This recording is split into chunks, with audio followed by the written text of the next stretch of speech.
लो back pen के case के अंदर बैक में पेन आ रही है, वो पेन इंक्रीज होते होते आपके लोअर लिम्ब में मूव कर जाती है। कोई सोचता ही नहीं है कि ये मज़ीद फर्दर भी बढ़ सकती है।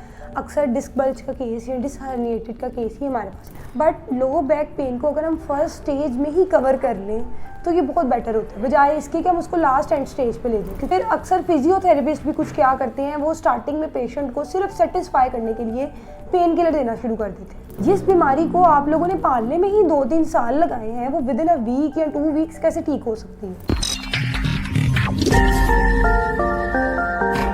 अस्सलाम वालेकुम, मेरा नाम अलीजा अहमद है और मैं फिजियोथेरेपिस्ट हूँ। आज का हमारा जो मेन टॉपिक है वो ये है लो बैक पेन। यूजली अक्सर पेशेंट जो है ना हमारे पास लो बैक पेन में आते ही नहीं है। मतलब हम लोग को होता है कि जी हम पैराडोल ले लेंगे एंड ऑल दिस, ये ठीक हो जाएगा, या कुछ लोग न्यूब्रल फोर्ट ले लेते हैं और एट द एंड जी कोई सोचता ही नहीं है कि ये मज़ीद फर्दर भी बढ़ सकती है। अक्सर डिस्क बल्ज का केस या डिस्क हर्निएटेड का केस ही हमारे पास आता है। हर्निएशन के केस में ही पेशेंट आता है, उससे पहले हम कभी सोचते ही नहीं है कि हमारी स्पाइन के अंदर स्पेस भी कम हो सकती है वर्टिब्रा की। होता ये क्या है, लो बैक पेन के केस के अंदर बैक में पेन आ रही है, वो पेन इंक्रीज होते होते आपके लोअर लिम्ब में मूव कर जाती है। जब वो लोअर लिम्ब में मूव करती है तो हम लोग को टिंगलिंग या नमनेस सेंसेशन फील होती है। अब वो क्योंकि कुछ सेकंड के लिए होती है तो हम उसको भी इग्नोर कर देते हैं। हम मेडिसिन लेते हैं और कहते हैं जी ओके 5 मिनट की बात थी, हो गई ठीक। यूजली जो हमारे पास आदमी तो फिर शायद गौर कर लें, औरतें तो बिल्कुल इसको इग्नोर कर देती हैं कि बस 5 मिनट के लिए टांग सुन हो रही थी and all is okay. But low back pen को अगर हम फर्स्ट स्टेज में ही कवर कर लें तो ये बहुत बेटर होता है, बजाय इसके कि हम उसको लास्ट एंड स्टेज पे ले जाएं। क्योंकि हमारे पास 90% पेशेंट्स वो आते हैं जो लो बैक पेन को एंड स्टेज पर ले जा चुके होते हैं। मतलब डिस्क के दरमियान में स्पेस बिल्कुल खत्म हो चुकी होती है और डॉक्टर जब कह देते हैं कि जी अब ऑपरेट ही होगा, तो फिर वो लोग आते हैं कि जी अब हमें फिजियो चाहिए क्योंकि अब ऑपरेट का कह रहे हैं, ऑपरेट हम करवाना नहीं चाह रहे। ऑपरेट ये नहीं है कि ऑपरेट हो नहीं सकता, या ऑपरेट एक सोल्यूशन नहीं है, वो एक सोल्यूशन जरूर है। बट ये है कि ऑपरेट के बाद सक्सेस रेट कितना है ये डिपेंड करता है। जिस तरह फिजियो के साइड इफेक्ट्स नहीं है, डिपेंड करता है कौन सी चीज से आपका सक्सेस रेट कितना आ रहा है। लो बैक के पेशेंट यूजली इस चीज को नहीं देखते हैं। वो करते क्या है, वो लास्ट टाइम पे फिजियो पे आते हैं और पेशेंट फिर इतनी बुरी कंडीशन में हो चुका होता है कि ना उनसे चला जा रहा होता है, दोनों टांगे अक्सर सुन रहती हैं, पाँव अक्सर सुन रहते हैं, और वो फिर उसके बाद के कहते हैं कि हमें जी फौरन इफेक्ट चाहिए विद इन अ वीक। जिस बीमारी को आप लोगों ने पालने में ही 2-3 साल लगाए हैं, वो विद इन अ वीक या 2 वीक्स कैसे ठीक हो सकती है। फिर अक्सर फिजियोथेरेपिस्ट भी कुछ क्या करते हैं, वो स्टार्टिंग में पेशेंट को सिर्फ सेटिस्फाई करने के लिए पेन किलर देना शुरू कर देते हैं।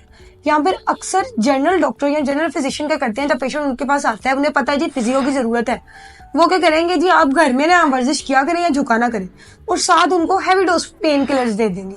मेरे पास अक्सर पेशेंट इस तरह के आते हैं जो कि हैवी डोज पेन किलर उन्होंने ले ली हुई है, और जी वो पैराडोल खा चुके हैं, वो विल्जेसिक खा चुके हैं, विल्जेसिक फोर्ट ले चुके हैं, उन्होंने टोनोफ्लेक्स भी इवन के ले ली है, हर पेन किलर ले लेते हैं। उसके बाद इंजेक्शन पे भी चले गए होते हैं, इवन स्टीरॉइड्स भी ले लेते हैं। जब एट द एंड स्टेज पहुंचती है ना, फिर उसके बाद कोई हल नहीं होता।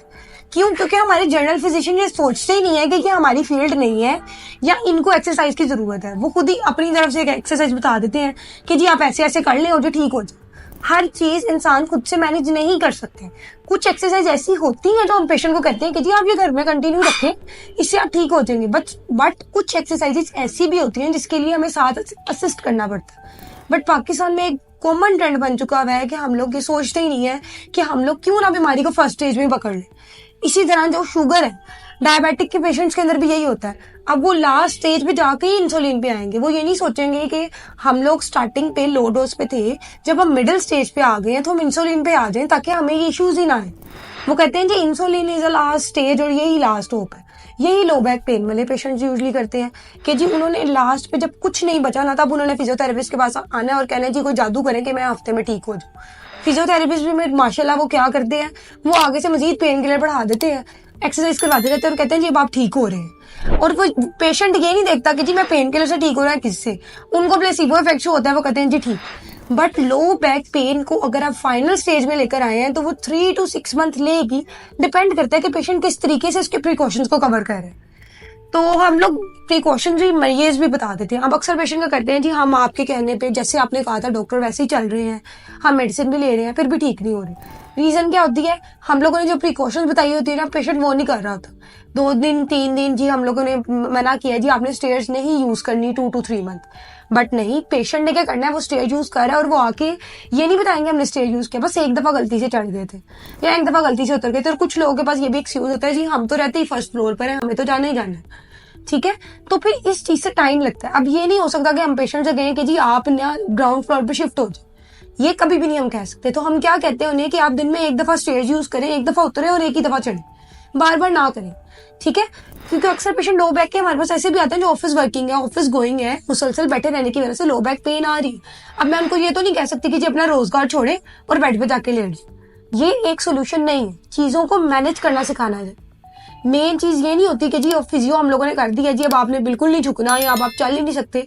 अगर हम पेशेंट को कहेंगे ना डायरेक्ट आते सार के जी बेड रेस्ट कर ले, तो उसने कहना मैं बेड रेस्ट कर लूंगा तो कमाएगा कौन। मतलब पाकिस्तान के हालात ऐसे नहीं है कि हम किसी को भी कह दें कि जी आप आराम से जी बेड रेस्ट करें और हमें हर हफ्ते जो या हर दिन जो है वो 2000 पकड़ा के चले जाए, कोई भी ऐसे नहीं करेगा, सिंपल सी बात है। सो लो बैक पेन को अगर हम स्टार्ट में ही कवर कर लेंगे तो जो लास्ट में 3 महीने या 6 महीने हमने फिजियोथेरेपिस्ट या किसी भी डॉक्टर को देने उससे बच जाएंगे।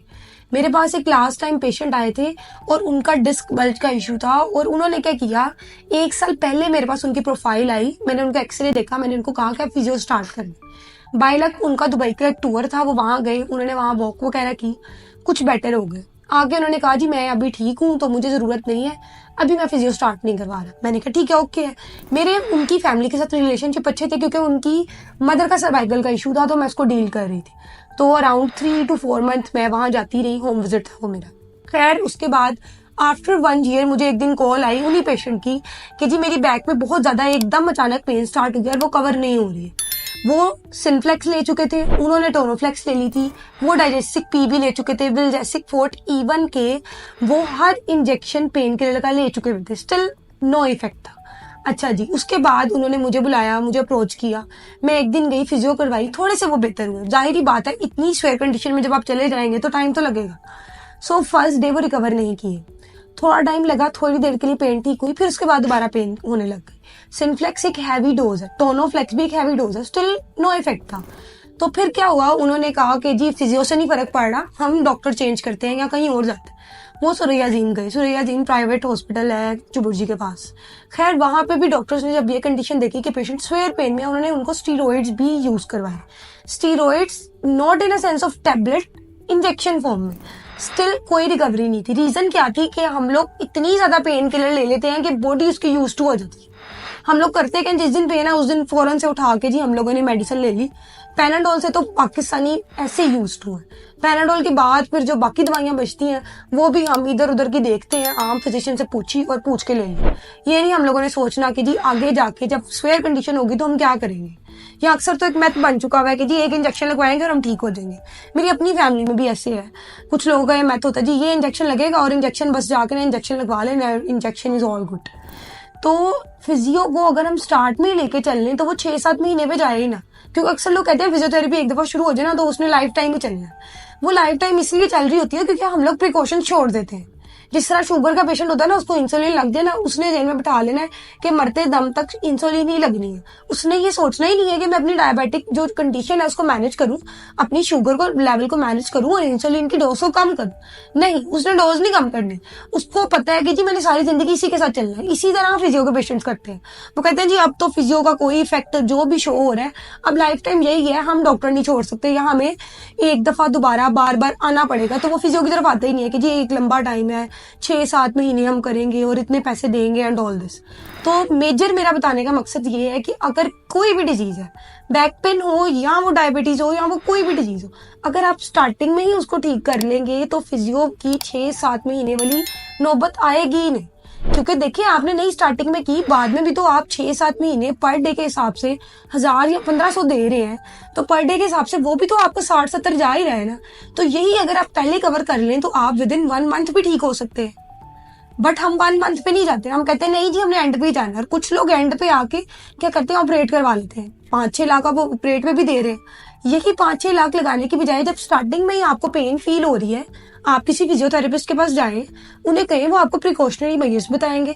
हद वो आपको वीक में 1 से 2 बार एक्सरसाइज के लिए बुला लेंगे, या वो आपको घर के लिए कुछ एक्सरसाइजेस बता देंगे, और आपकी जो भी जॉब की रूटीन है हम लोग बता देंगे कि जी आपने इसको इस तरीके से मैनेज करना है ताकि पेन ना आए। स्पेशल कुशंस हैं, पिलोज हैं, वो बता देंगे, आपका पोस्चर ठीक करवा देंगे ताकि वो पेन ना आए। और इससे ये होगा कि कंडीशन स्वेयर में जाने से पहले ठीक हो जाएगी। जो स्टेज 3 पे जाके काम होना है वो 1 पे ठीक होके कवर हो जाएगा, बट पेशेंट इस बात का ख्याल नहीं करते। सो कंक्लूजन की तरफ आए तो आपको कोई भी फिजियोथेरेपिस्ट जिसको भी आप असेस कर सकते हैं, मेरा नंबर भी नीचे स्क्रीन पर आ रहा है, एड्रेस भी है, अगर आप मेरे पास आना चाहें मेरे पास भी आ सकते हैं, या अगर कोई नियरली फिजियोथेरेपिस्ट है उनके पास भी जाके आप असेस कर सकते हैं, बट एटलीस्ट अपनी जो भी डिजीज है उसको फर्स्ट स्टेज में ही रिकवर करें। Thank you. Allah Hafiz.